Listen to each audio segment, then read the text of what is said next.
On va s'intéresser aux 40 ans du centre Paris-Ouest. Oui, voilà, c'est l'occasion donc de revenir sur le développement de cet espace économique. Je vous propose de regarder ce sujet qui en retrace l'historique et puis on retrouvera juste après Michel Chapa, le président de l'association de cette zone d'activité. Paris-Ouest, une zone industrielle et commerciale de 130 hectares sur Maurepas et Coignières. 50 industries, 70 établissements de commerce et de loisirs et plus de 20 restaurants et hôtels. En 40 ans d'existence, ce parc a bien changé. 1973, création de la zone d'activité. À l'époque, Édouard Jopard, le père fondateur de Paris-Ouest, souhaite développer une zone exclusivement industrielle. ThyssenKrupp et Hachette seront les premières entreprises à s'installer, mais les difficultés commencent pour occuper les espaces vacants. Dès qu'il y avait une demande d'installation sur la zone Paris-Ouest, il fallait l'accord de l'État par le biais de la DATAR, ça s'appelait la DATAR, et évidemment on incitait les entreprises qui souhaitaient s'installer sur la zone Paris-Ouest, on les dirigeait vers Saint-Quentin en Yvelines. Ce qui fait que c'était une concurrence tout à fait déloyale parce que la CESAC c'était une société complètement privée et qui n'avait pas de fonds de l'État. C'était pas une société d'économie mixte, c'était totalement privé. Car Paris-Ouest, c'est un peu l'histoire d'une bataille sans fin et le premier conflit pour Maurepas et Coignières avec la ville nouvelle de Saint-Quentin en Yvelines. Faute d'industrie, la zone se tourne vers les activités commerciales. Le parc prend officiellement le nom de Paris-Ouest en 1986. Leclerc s'installe. Un supermarché de 15 000 m² au lieu des 3 000 prévus.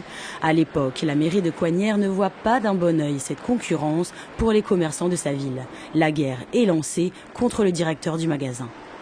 Monsieur Abisseras donc mettait de la publicité partout dans Coignières, sur la route nationale, sur tous les axes, et il en inondait le paysage, ce qui était interdit par le règlement de publicité sur Coignières d'une part, et interdit également par la DDE le long de la route nationale 10.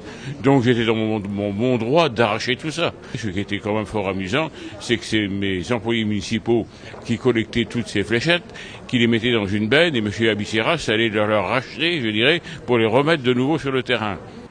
Aujourd'hui, la paix est revenue. Aux espaces industriels et commerciaux s'est ajouté un espace loisir dès 1996. 3 zones aujourd'hui bien délimitées. Nous avons réussi d'une zone qui était au 2/5 vide en 1990 à avoir une zone qui est pleine à 95%. Pour les 5% restants, il faudra attendre de savoir si oui ou non le projet d'installation d'un cinéma multiplex est validé. Les 40 ans du centre Paris-Ouest à Maurepas qui nous intéresse à présent. Exactement, Michel Chapa, bonjour. Donc on vient de voir un petit historique de Paris-Ouest. Vous ne l'avez pas connu à ses débuts, mais ça fait tout de même quelques années que vous êtes maintenant président de l'ASACOMA. Un petit mot peut-être sur l'ASACOMA pour qu'on comprenne. La SACOMA, c'est une association syndicale libre, donc complètement privée, qui regroupe les propriétaires fonciers, qu'ils soient propriétaires du bâtiment et de l'activité ou qu'ils soient simplement propriétaires des murs. La SACOMA, qui a étendu son nom à Paris-Ouest depuis quelques années, a aussi compétence sur toutes les voiries. Tous les déplacements, en fait toute la mobilité, sur la distribution d'eau, sur les évacuations, enfin tous les réseaux, y compris le réseau d'éclairage public. Donc c'est des décisions en fait finalement communes. Vous avez voulu conserver le mode de fonctionnement d'Édouard Jopard. C'est-à-dire que quand on crée une organisation comme ça qui est fondée sur une loi ancienne de 1865, pour la changer, c'est très difficile parce qu'il faut pratiquement l'unanimité des propriétaires et en général, on n'obtient pas. Donc c'est pour ça que cette organisation est très pérenne. Et comme elle fonctionne bien, personne ne s'en plaint. Ça continue. Alors donc ce qu'on voyait en fait dans le sujet, c'est au final c'était à la base une zone industrielle qui se voulait uniquement industrielle. Aujourd'hui, donc on a une partie industrie, une partie commerce, une partie loisirs. Finalement, est-ce que vous êtes satisfait de cette évolution ? Si vous voulez, au départ, c'était le rêve des 30 Glorieuses. Donc on mettait de l'industrie partout, y compris près de Paris. On a dû en venir à un réalisme et de constater que les industries ne venaient plus. Alors comme le disait dans le reportage Dominique Pestel, on ne faisait pas ce qu'on voulait. C'est pas parce que c'était une zone privée, de gestion privée, qu'on faisait ce qu'on voulait, puisque les implantations étaient décidées à Paris, à la DATAR. Aujourd'hui, c'est très différent, mais il y a encore des demandes d'autorisation administrative, comme on pourra le voir. C'était des décisions du coup par l'État. Voilà. Et donc, il y a un moment, on s'est dit, le commerce prend son essor, il faut prendre le virage. Ça n'a pas été facile sur le plan politique, en particulier à Maurepas, parce que la municipalité n'était pas pour. Donc, le maire, Georges Mougeot, a œuvré dans ce sens. Et ensuite, aujourd'hui, tout le monde est bien d'accord. Par contre, Paris-Ouest, le territoire de Paris-Ouest est organisé. Donc, il y a maintenant un plan local d'urbanisme. On ne veut pas des commerces partout. On veut des commerces suffisamment importants et non pas des petits commerces qui feraient concurrence aux artisans comme le prédécesseur de centre-ville à Maurepas. Il y en a aussi à Maurepas, donc on ne veut pas ce type de concurrence. Alors, on a organisé exactement un équilibre. Paris-Ouest qui s'est agrandi aussi ces dernières années. On a aperçu le village des loisirs justement à l'image. C'est pour ça que je rebondis juste dessus. Vous êtes satisfait de Paris-Ouest, c'est peuplé parce que les terrains étaient vides et donc n'importe qui pourrait. Mais vous êtes satisfait de la réussite ou non de ce site Alors, la réussite, elle pourrait encore être améliorée par la venue d'un complexe cinématographique. Voilà, vous savez que c'est une grande bataille depuis 1995, que la préfecture l'a refusé à plusieurs reprises. Et que ça passe en commission vendredi nationale, prochainement, et qu'on espère en appel, puisque la commission départementale a refusé une fois en 2010. Elle l'a accepté, mais avec une majorité insuffisante cette année 2012 et l'an dernier en 2012, et nous avons fait appel. Donc on espère que enfin les arguments qui avaient été opposés et auxquels les objections auxquelles nous avions répondu, en particulier les pistes cyclables, l'accès, convaincront. Il y a une objection que vous n'avez pas évoquée, on en a parlé hier en plateau, ce sera juste très rapide. Le responsable du Ciné 7, Cinéma d'Elancourt, qui va d'ailleurs réouvrir tout début avril, rappelez que vous êtes à 3 km de distance et que ça va être un petit peu compliqué pour la cohabitation des deux ensemble.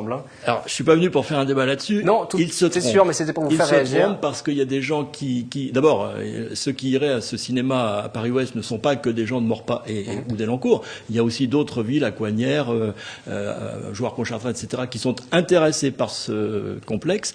Et les quartiers qui sont proches de Paris-Ouest ont des habitants qui sont extrêmement intéressés par un cinéma à proximité. Pour vous, il y a de la place pour tout le monde. Tout à fait. Pour conclure sur ce sujet. Tout à fait. Alors, simplement, le cinéma, pourquoi nous y tenons? Parce qu'il remplirait un bon rôle dans cet espace consacré aux loisirs. L'idée qui avait présidé à cette installation, c'était qu'on arrive à Paris-Ouest, on y fait ses achats dans les différents hypermarchés, dans les différents magasins. On a des garages si on veut faire réparer sa voiture, et on a un espace de loisirs, on a des restaurants, on a des espaces de loisirs pour y faire jouer ses enfants ou pour même s'y détendre. Ce serait bon pour le chiffre d'affaires global de la zone. Voilà, ça permet. En dessous, on compte combien d'emplois? 8000 à peu près? Alors, vous savez que le dénombrement des emplois, c'est un exercice difficile. C'est environ 8000. Alors ça fluctue au gré de l'activité économique générale, bien entendu, au gré de l'arrivée des départs d'entreprise, puisqu'il suffit qu'on se mette entre deux pour qu'il baisse un petit peu. C'est de l'ordre de 8000. En tout cas, au-dessus de 8000, et disons environ 6000 côté Maurepas et 2000 à 2500 côté Coignières actuellement. Mais c'est en train de monter, puisqu'on a des entreprises qui embauchent en ce moment à Paris-Ouest. On citait, je ne sais plus dans le reportage, l'exemple de Steel Design, qui remporte des succès, c'est une entreprise design industriel, qui remporte des succès à l'international, des gros succès. Il y a par exemple l'entreprise ThyssenKrupp qui envisage de regrouper des équipes à Maurepas, et donc l'emploi est en progression sur cette zone d'activité. Ce qui ne veut pas dire que le chômage baisse à Maurepas. C'est un peu dommage. Et pour conclure, on va peut-être revenir juste sur les dates qui célèbrent en fait un petit peu ces 40 ans. Il y a donc on a réussi une exposition. À faire venir les gens pour qu'ils se parlent entre eux. Voilà, c'est la première fois qu'on y arrive. On a réussi à organiser une connexion avec du coup sur les dates. On est un peu pris par le temps, je suis désolée. Il y a donc une exposition, c'est ça? Donc, il y a plusieurs événements. Il y a une tombola commerciale. Il y a un exercice qui est fait par les élèves des collèges et des lycées sur l'avenir. Et il y a effectivement une exposition de photos sur le passé, le présent, le futur. Merci à vous. Merci Claire pour cette chronique de l'écho. Comme chaque jeudi, c'est la fin de cette édition du 7-8. Je vous retrouverai mardi en direct dès 18h. Ce week-end, de vendredi à lundi, c'est Catherine Zulato pour l'édition du week-end. Revenir sur tous les sujets qui nous ont intéressés depuis le début de la semaine. Merci de nous avoir suivis. Excellente soirée.